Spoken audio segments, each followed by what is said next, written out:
ओम नमः शिवाय। ओम नमः शिवाय। ओम नमः शिवाय। ओम गुरु ब्रह्मा गुरु विष्णु गुरुदेवो महेश्वरा गुरु साक्षात परब्रह्म तस्मै श्री गुरुवे नमः। बोले गुरु भगवान की जय। भगवान श्री गुरुदेव के चरणों में कोटि कोटि प्रणाम करते हुए व अपने माता पिता के श्री चरण कमल में प्रणाम करते हुए आप सभी भक्तों के भाग्य और आपकी कृपा से भगवान की इस कथा का 27वां दिवस है। आज भगवान की कथा के 27वें दिवस में कथा यहां पर विश्राम लेंगी और ये मानो कि भगवान की इस कथा की 27वीं बूंद कर्ण के माध्यम से हृदय में अमृत के रूप में स्थापित हो रही है। ये 27 बूंदें आपके हृदय में जो चल रही हैं, हृदय तक जो समाहित हो रही हैं, आप इस बात का भगवान की कृपा से, भोलेनाथ की कृपा से, मेरे भंडारी की कृपा से आप ये बात मान के चलिएगा कि आपका परम कल्याण हो। भगवान की कृपा आप पर दसों दिशाओं से बरसेगी। जिन्होंने 15 मिनट भी केवल नित्य अपने हृदय को स्थापित किया है भगवान के श्री चरण कमल में, इस कथा के माध्यम से भगवान उन पर दसों दिशाओं से कृपा करेंगे। ऐसी हमारी भगवान के श्री चरण कमल में प्रार्थना है। भगवान की श्री चरण कमल की कृपा से इस कथा का जो मैं आपको इस कथा का जो हृदय के अंदर विचार आया वो हमारे यहाँ शिवम मिश्रा जी को आया। शिवम मिश्रा एक बार भगवान की चर्चा ही चल रही थी, उस चर्चा के अंदर ही मिश्रा जी हमारे कहने लगे कि भगवान की जो है वो शिव पुराण की कथा, भैया शिव पुराण की कथा सुनाओ आप सावन। और शिव पुराण की कथा सुना करके सुनाइए। इस प्रकार से मन के अंदर जो विचार आया, उनकी बुद्धि में विचार भगवान ने डाला और उसको सहर्ष ही ऐसा लगा कि जैसे शिवम ने जो है वो भगवान को, ये भगवान के श्री चरण कमल में ये प्रार्थना करी हो कि प्रभु आप हमें नित्य स्मरण का अवसर प्रदान करिए। और ऐसा ही विचार हमारे हृदय में भी आया और हमने कहा कि बेटा ठीक है, हम भगवान के शिव पुराण की कथा को जो है ला करके और हम सब लोग इसका स्मरण करेंगे सावन के अंदर, सावन माह में।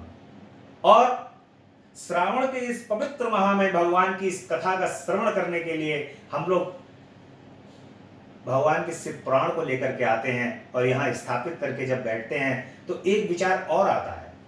वो विचार है कि इस कथा को भैया हम लोग भी सुने और इस कथा को हम सबको सुनाएं।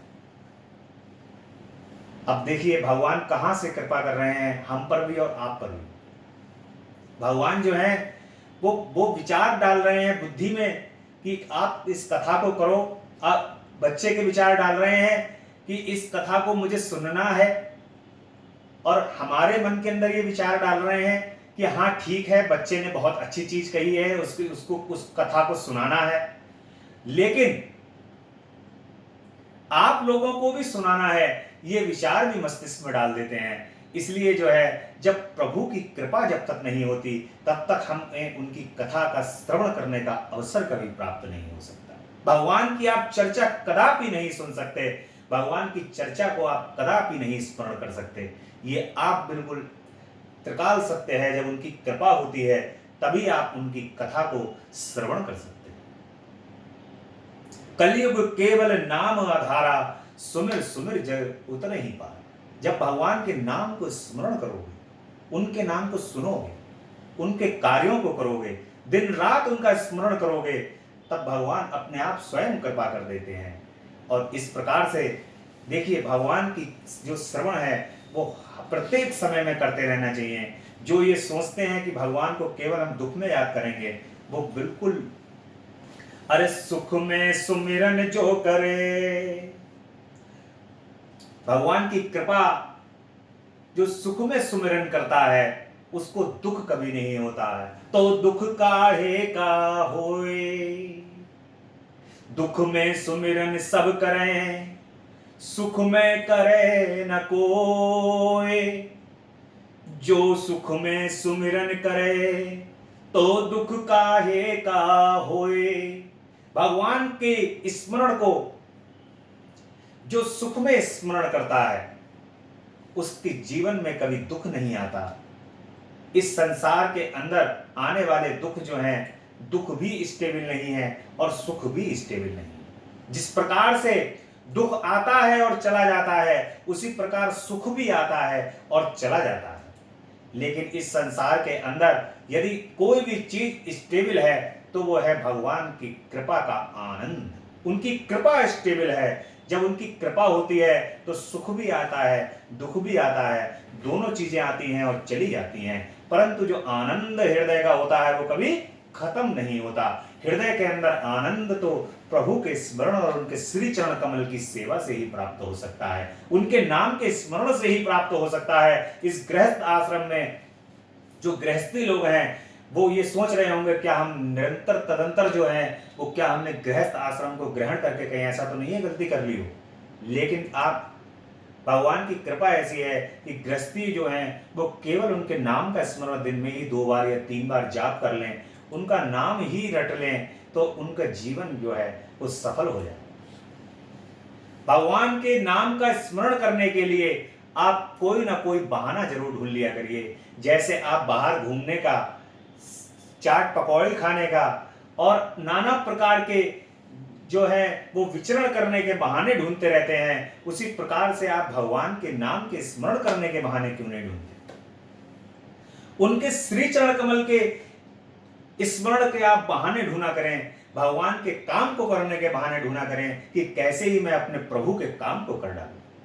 आज मैंने अपने प्रभु का काम नहीं किया, आज मैंने अपने प्रभु की याद नहीं की, तो आप ये मान के चलिए कि आपका दिन जो है वो सभी दिनों में सबसे बेकार दिन है, यदि आपने जिस दिन अपने प्रभु के नाम का स्मरण नहीं किया। इसलिए आप अपने प्रभु के नाम का स्मरण नित्य करें। ये कथा भी 27 दिन से लगातार आपको भगवान के नाम के स्मरण का ही बोध करा रही थी कि कैसे ही इस कथा में कुछ भी हो, चाहे किसी भी प्रकार की कथाएं हो, परंतु इस कथा के अंदर एक चीज कॉमन थी, वो थी हमारे भोलेनाथ भोले शंकर की याद, हमारे प्रभु की याद, हमारे प्रभु के श्री चरण कमल की स्मरण, हमारे प्रभु के श्री चरण कमल का ध्यान। बस केवल यही तो था इस कथा के अंदर। पूरी कथा पहले दिन से लेकर के 27 दिन तक यही कह रही है कि प्रभु का स्मरण करो, प्रभु का स्मरण करो, प्रभु का वंदन करो। और हम उस कथा को, उस भगवान के स्मरण को करते चल रहे हैं। और ये आप इस कथा के आज विश्राम होने के बाद आप सभी से मेरा ये विनम्र अनुरोध है कि इस कथा के इसको विश्राम नहीं होने दें, इस स्मरण को करते चले जाएं। और ये 27 बूंदें जो आपके अंदर हृदय कलश के अंदर स्थापित हो गई हैं, इसको पूरा भर लो। और पूरा भरने के बाद इसमें से जब तक भरते रहो, जब तक इस कलश के अंदर अमृत भर करके पूरा टपकने ना लगे, लबालब भर जाए। और ये टपकने जब लगेगा अमृत, तो आप देखना जीवन का कितना आनंद आ जाए। ये 27 बूंदें जो है वो बीज का कार्य करेंगी। ये आपके हृदय के अंदर जो है वो घट के अंदर बीज पड़ गया है। अब इस बीज को पानी देने का और रोपने का काम आपका है। और इस कथा को, भगवान की इस कथा को YouTube पे जाकर के कथा पड़ी हुई है, जब भी भगवान का स्मरण करना हो इस कथा को अवश्य सुने।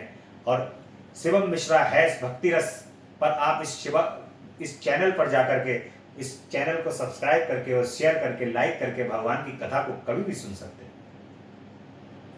नित्य जो है वो भगवान का स्मरण हमें अपने जीवन के अंदर रहना चाहिए। अब जो है उपमन्यु जी जो है वो भगवान की कथा अंदर भगवान श्री कृष्ण से उनका संवाद चल रहा है कल की कथा में। और उस संवाद के अंदर वो दीक्षा विधि को बताते हैं कि दीक्षा विधि क्या है। श्री कृष्ण कहते हैं कि हे मुनिवर, अब आप मुझे उत्तम शिव संस्कारों को सविस्तार बताने का कष्ट करें। उपमन्यु बोले कि 6 मार्ग शुद्ध कर लेने को संस्कार कहते हैं। जिस संस्कार से ज्ञान की प्राप्ति हो और पाश बंधनों का विनाश हो, वह संस्कार दीक्षा कहलाती है। देखिए, जो दीक्षा देते हैं, जिनके भगवान श्री गुरुदेव होते हैं, वो सभी प्रकार के पाश बंधनों से मुक्त होते हैं और भगवान श्री गुरुदेव के द्वारा दिए गए ज्ञान को प्राप्त करते हैं।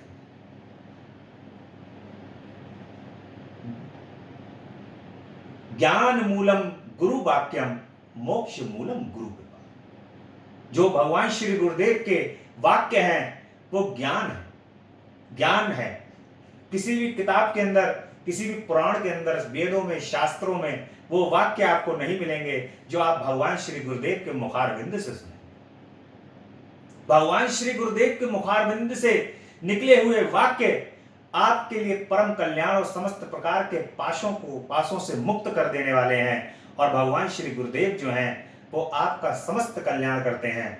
इस प्रकार से भगवान श्री गुरुदेव, इस जो वो दीक्षा कहलाती है, ये दीक्षा 3 तरह की होती है: संभावी दीक्षा, शक्ति दीक्षा और मातृ दीक्षा। संभावी दीक्षा गुरु दर्शन, स्पर्श और भाषण आदि से पाप विमोचन के लिए बताई गई है। इस प्रकार से जो है, जब भगवान श्री गुरुदेव के आपने दर्शन के मात्र से और उनके चरण स्पर्श मात्र से और भगवान श्री गुरुदेव के ज्ञान के वचनों को सुनने से ही जो शिष्य उनको धारण करते हैं गुरुदेव के लिए, तो आप ये मान के चलिए वो संभावी दीक्षा होती है और समस्त प्रकार के पापों का विमोचन कर देती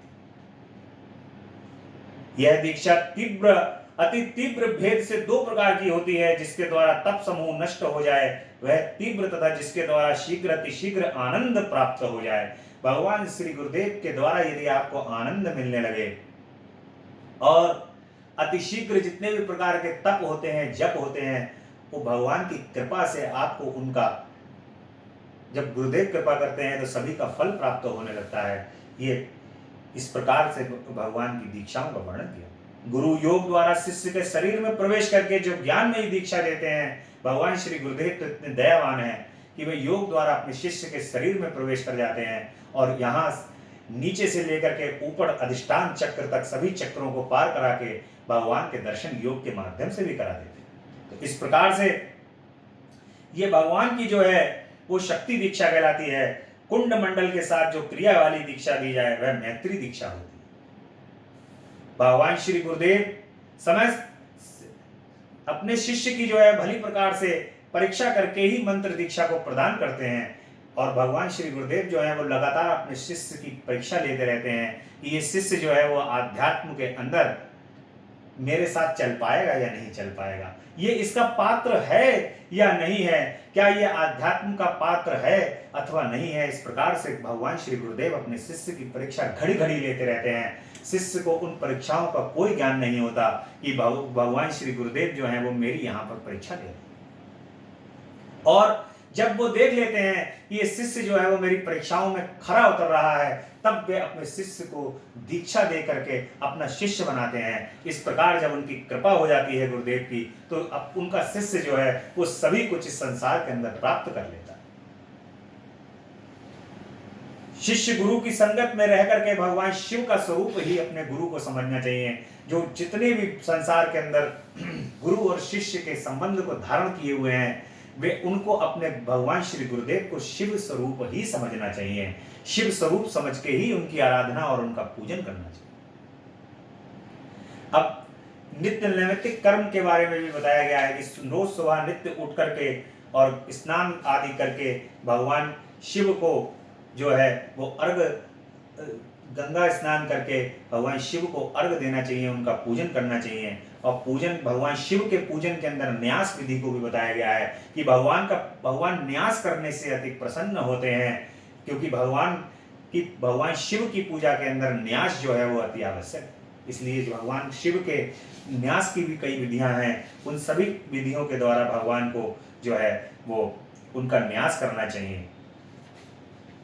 अब भगवान के पूजन की सांगोपांग पूजन विधि आती है।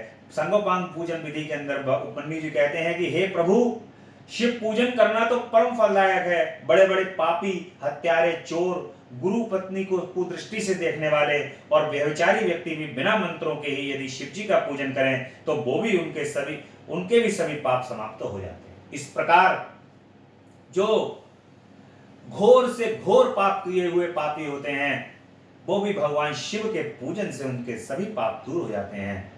भगवान शिव की पूर्व में हमने जितनी भी कथाएं पढ़ी कि घोर से घोर पाप करने वाले भी यदि धोखे से भी भगवान श्री कृष्ण के ऊपर जल चढ़ जाता है, बेलपत्री चढ़ जाती है, भगवान उनके धोखे से भी चढ़ाए हुए बेलपत्र और जल से उनका कल्याण कर देते हैं, समस्त पापों का नाश कर देते हैं, समस्त प्रकार के श्रापों से मुक्त कर देते हैं। समस्त प्रकार के पापों और श्रापों से मुक्ति देने वाले हमारे परम आनंद मैं भोलेनाथ ही हैं। हमें भोलेनाथ की शरणागत में और उनके श्री चरण कमल में सदैव लगे रहना चाहिए, उनका ध्यान करना चाहिए, जहां भी मौका मिले तुरंत उनका पूजन करना चाहिए। भगवान के पंचाक्षर मंत्र ओम नमः शिवाय, ओम नमः शिवाय का सदैव जाप करते रहना चाहिए। हमारे जितने भी युवा वर्ग हैं इसके अंदर इस कथा को जो सुन रहे हैं, सदैव उनसे मेरा ये विनम्र अनुरोध है कि वो ऐसे लोगों से दोस्ती करें, और जो दोस्ती अगर उनकी होती भी है ऐसे लोगों से कि जो भगवान की जिनके अंदर सानिध्यता थोड़ी कम है, जो भगवान को कम मानते हैं, लेकिन धीरे धीरे करके वो भगवान के साथ में उनकी सानिध्यता वाली जो है वो वचनों को ही सदैव बोलते रहें। कोई भी फोन करें तो हाय हेलो करने की जगह भगवान का ओम नमः शिवाय को कहकर ही फोन करें, और ओम नमः शिवाय कहकर के या राधे राधे का उच्चारण करें, या जो भी आप करना चाहें, जो आपको अच्छा लगता हो, भगवान का जो भी हो वो आपका बोलें, उसके बाद फोन की शुरुआत करें। इससे ये होगा कि आप जो है वो दिन भर में यदि 20 फोन 25 फोन भी करते हैं तो 25 बार भगवान के नाम जो है वो ये जिह्वा आपकी लेती रहेगी। जब भगवान के नाम का स्मरण होगा तो एक माला बन जाएगी, और ये माला जो है वो किस टाइम का आपका कल्याण करेगी शायद ये आपको पता नहीं। जो आप दिन रात जो है वो फोन के माध्यम से भगवान के नाम को रटते रहते हो, ये कब आपका कल्याण करेगा ये शायद आपको पता भी नहीं हो। इस प्रकार से आप अपने जीवन की दिनचर्या बना करके अपने आप को राधे राधे, जय माता दी, ओम नमः शिवाय के नाम से उच्चारण करके फोन की शुरुआत कर सकते हैं। और कुछ नहीं करते हैं यदि दिन के अंदर तो कम से कम ये तो कर ही सकते हैं। और ऐसा कोई भी नहीं है जो 20 से 25 लोगों से दिन भर में कम से कम कोई बात ना करता। इस प्रकार से पतित व्यक्तियों को भगवान शिव का पूजन अवश्य करना चाहिए। शिव पूजन से बंधन में पड़े व्यक्ति के बंधन छूट जाते हैं। किसी भी प्रकार के बंधन हो, कारागार आदि के बंधन भी भगवान शिव के पूजन से छूट जाते हैं। शिव पूजन करने से जीवन सफल होता है, अतः शिव पूजन और शिव भक्ति प्रत्येक व्यक्ति के लिए आवश्यक है। इसके समान और कोई दूसरा धर्म नहीं है। पूजन करने के पश्चात प्रसाद अवश्य बांटना चाहिए। भगवान की कृपा से आज आपके लिए प्रसाद की व्यवस्था भी की गई। कथा का विश्राम है, तो भगवान की कृपा से आप सभी प्रसाद को पा करके धन्य हो। भगवान की कृपा आप पर अविरल रूप से बरसती रहे, और भगवान के नाम का स्मरण आप इसी प्रकार से करते रहो। और हम YouTube के माध्यम से भगवान की जब भी चर्चा होगी, भगवान की जो भी बात होगी, YouTube के माध्यम से उस चर्चा के लिए आप तक अवश्य पहुंचाते रहेंगे। और आप इस शिवम मिश्रा हैज भक्ति रस चैनल को साथ बने रहिए, और भगवान का आवरण पूजा का विधान जो है वो बताया गया। उपमन्यु महर्षि से बोले कि हे श्री कृष्ण, सदाशिव के दर्पण में दाईं ओर गणेश जी और बाईं ओर स्वामी कार्तिकेय की मूर्ति स्थापित करके पूजा करनी चाहिए। इसके बाद शक्ति की पूजा करें। इसके पश्चात अग्निकोण से आरंभ करके 8 प्रतिमाओं की पूजा करें। उसके बाद नंदी की दक्षिण में और महाकाल की उत्तर में पूजा करनी चाहिए। भगवान के आवरण पूजा का विधान बताया गया है। चौथे आवरण में ब्रह्मा जी की पूजा करें। उसके बाद पश्चिम आवरण के में रुद्र की पूजा करें। तृतीय आवरण में 8 ग्रहों की पूजा करने के बाद भगवान शिव और पार्वती जी का भोग लगाने के लिए अनेक मिठाइयां बनाएं। भोग लगाकर गुरु की पूजा कर परिक्रमा करके आरती करें और प्रणाम करें। फिर पूजन की सभी सामग्री विधि पूर्वक गुरु को अर्पित करें। ऐसा करने से व्यक्ति की सभी मनोकामनाएं अवश्य पूर्ण हो जाती हैं। अब भगवान के लिंग स्थापन द्वारा फल प्राप्ति। फिर ऋषि उपमन्यु बोले कि हे श्री कृष्ण, महादेव पार्वती जी को श्वेत चंदन के जल से स्नान कराना चाहिए। माता पार्वती और महादेव को श्वेत चंदन से सदैव स्नान कराना करके श्वेत फूल चढ़ाने चाहिए। सामर्थ्य के अनुसार स्वर्ण रत्नों से शिवलिंग मूर्ति बनाकर सुंदर पटलासन पर स्थापित कराएं। फिर बेल पत्तों से पूजन करके धूप दीप कपूर नैवेद्य से पूजन करके आरती उतारकर परिक्रमा करनी चाहिए।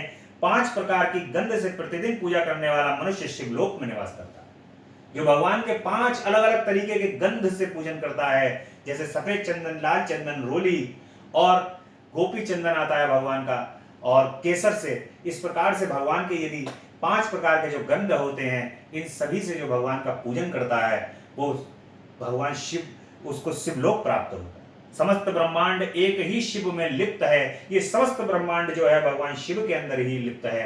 पूरा ब्रह्मांड जो है भगवान शिव में समाया हुआ है। अतः लिंग स्थापन में सब प्रतिष्ठित हो जाते हैं। सभी देवता, पूर्व में भी भगवान की इस कथा के अंदर आया है कि सभी देवता जो है भगवान शंकर के शिवलिंग में। सभी देवताओं का आवाहन यदि आप शिवलिंग में कर रहे हैं तो सभी देवता जो है उसी शिवलिंग के अंदर विद्यमान है, क्योंकि समस्त ब्रह्मांड जो है वो भगवान शिव के अंदर ही संलिप्त है। इस प्रकार से सत्व, रज, तम इन तीन गुणों को उत्पन्न करने का कारण जो है वो लिंग है। यह अनादि है, अनंत है। समस्त संसार इसी से उत्पन्न होता है। एक बार प्रलय होने पर जब भगवान विष्णु शेष सैया पर सो गए तो उनकी नाभि से ब्रह्मा जी उत्पन्न हुए। उन्हें यह देखकर विष्णु जी पूछने लगे, तुम कौन हो? इस बात पर उनसे आपस में विवाद बढ़ गया। ये कहानी की कथा जो है वो आपने पूर्व में भी सुनी।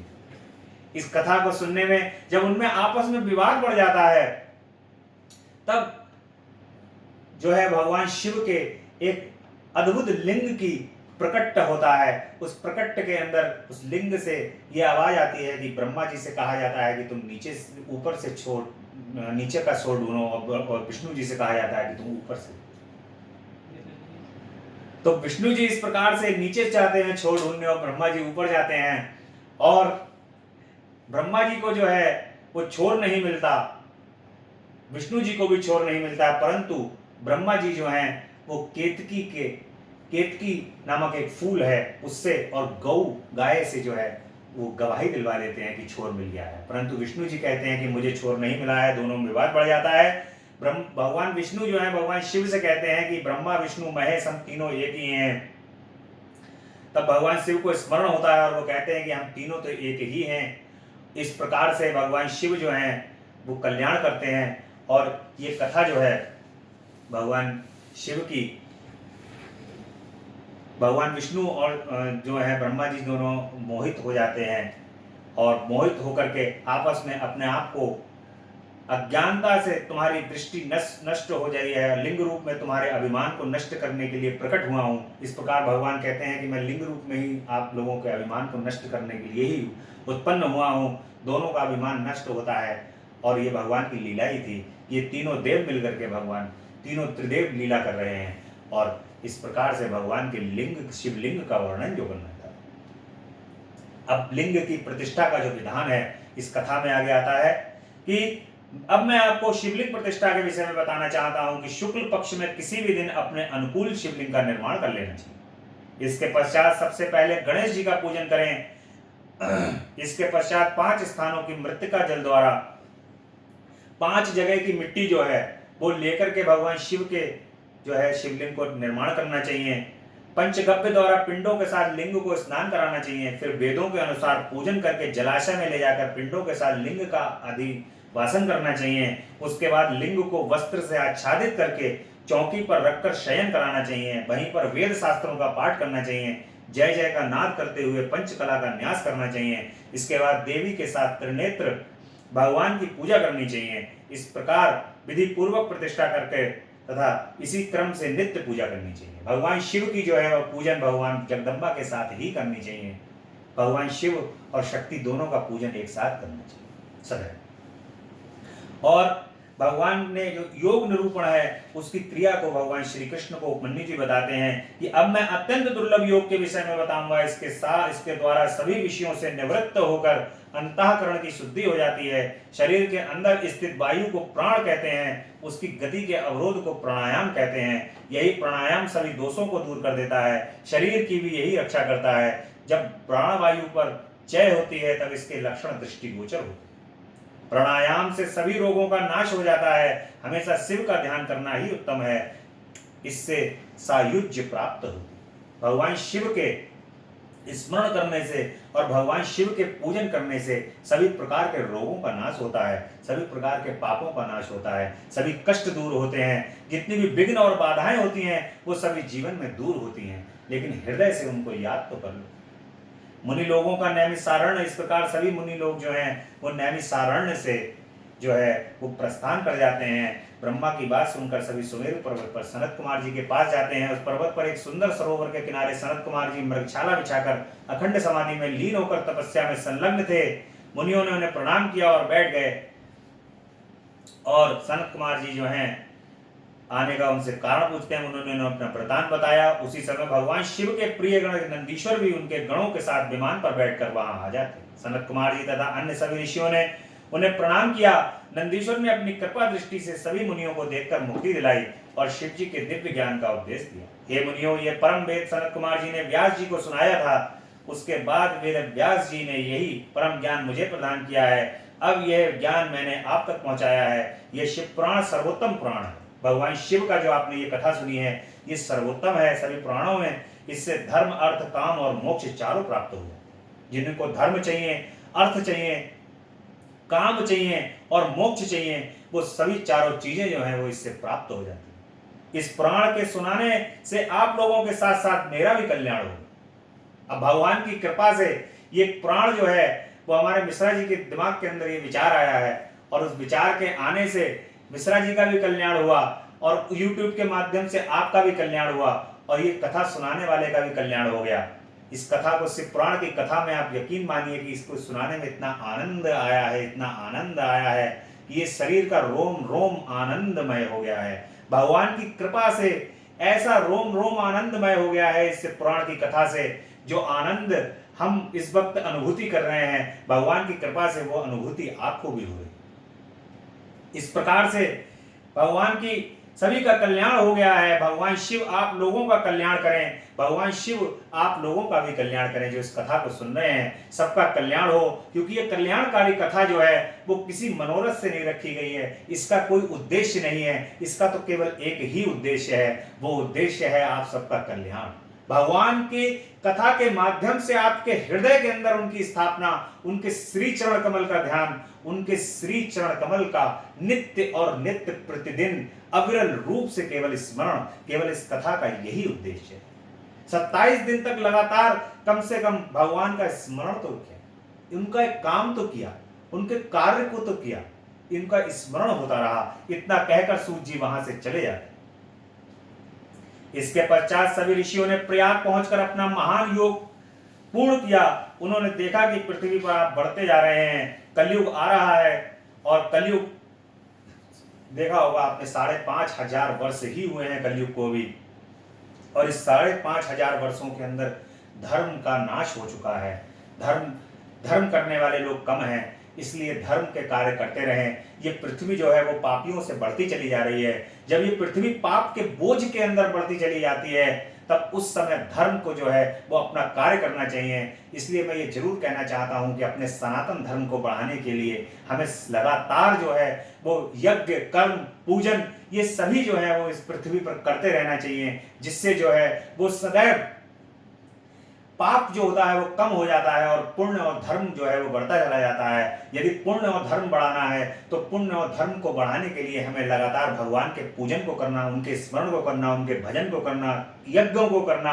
इस प्रकार हमें सदैव निरंतर अविरल रूप से करते रहना चाहिए।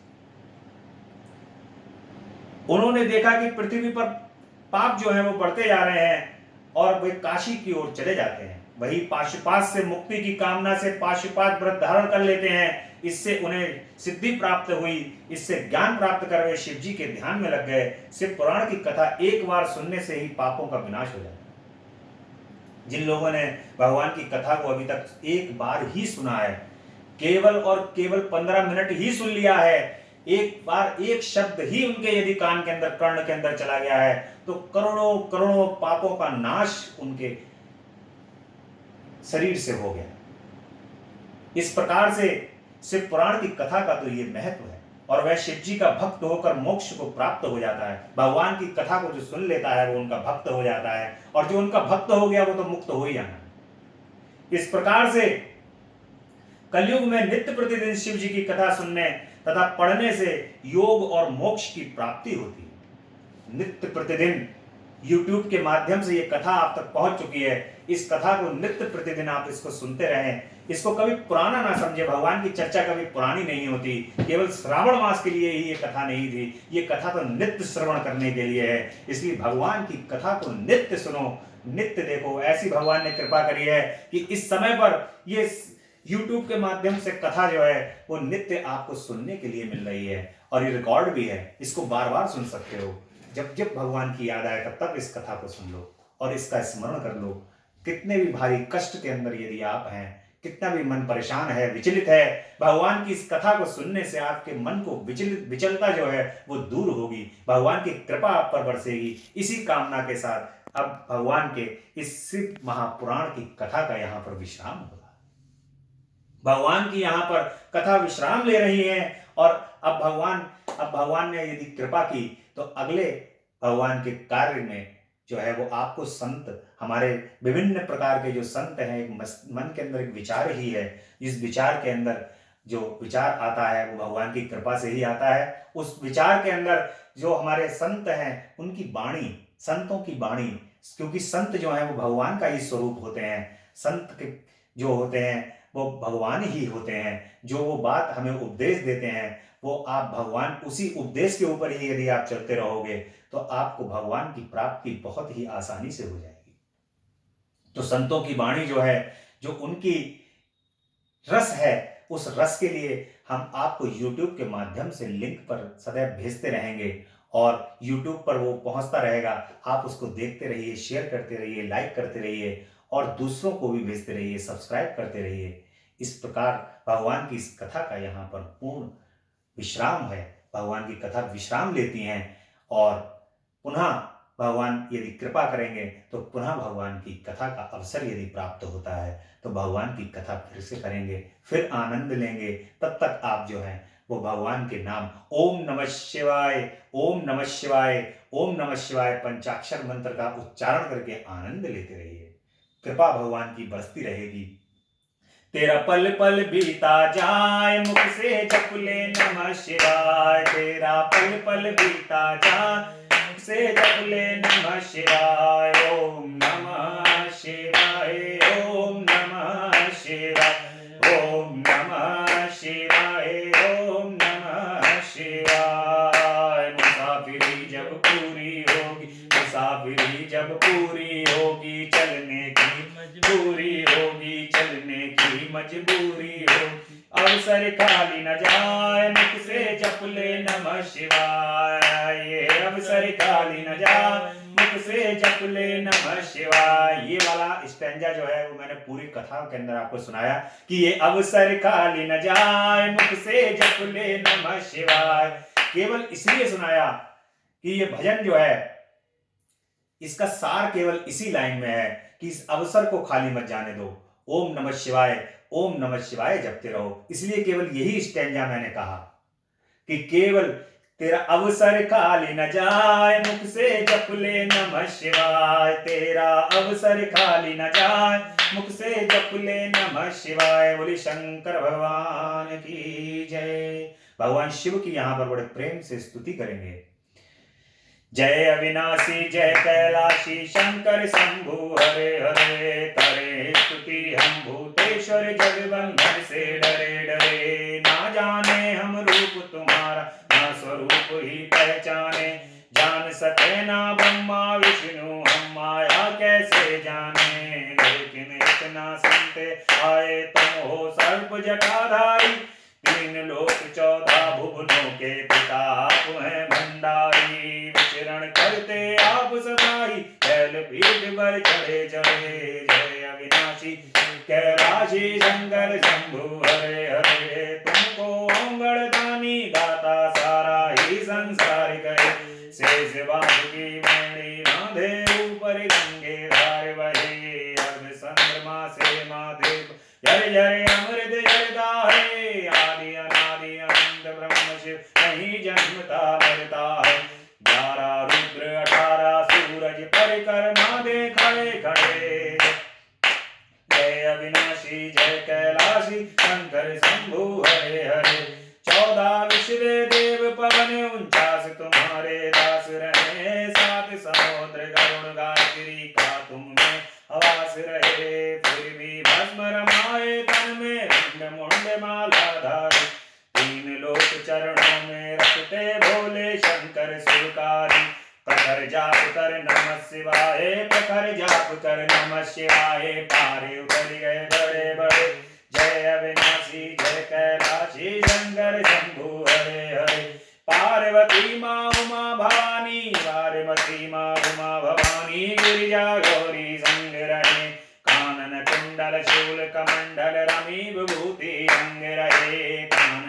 मंडल धूल कमंडल रमी विभूति अंग रहे। रिद्धि सिद्धि धन देने वाले, रिद्धि सिद्धि धन देने वाले, सारे संकट दूर करो। निसंतानों को संताने, निर्धन के भंडारे भरो। मांग रहे वरदान आपकी चरण शरण में पड़े पड़े। जय अविनाशी कैलाशी शंकर शंभु हरे हरे। करे स्तुति हम भूतेश्वर जगवंदन से डरे डरे। वही शंकर भगवान की जय, उमापति महादेव की जय, जगदम्बा रानी की जय।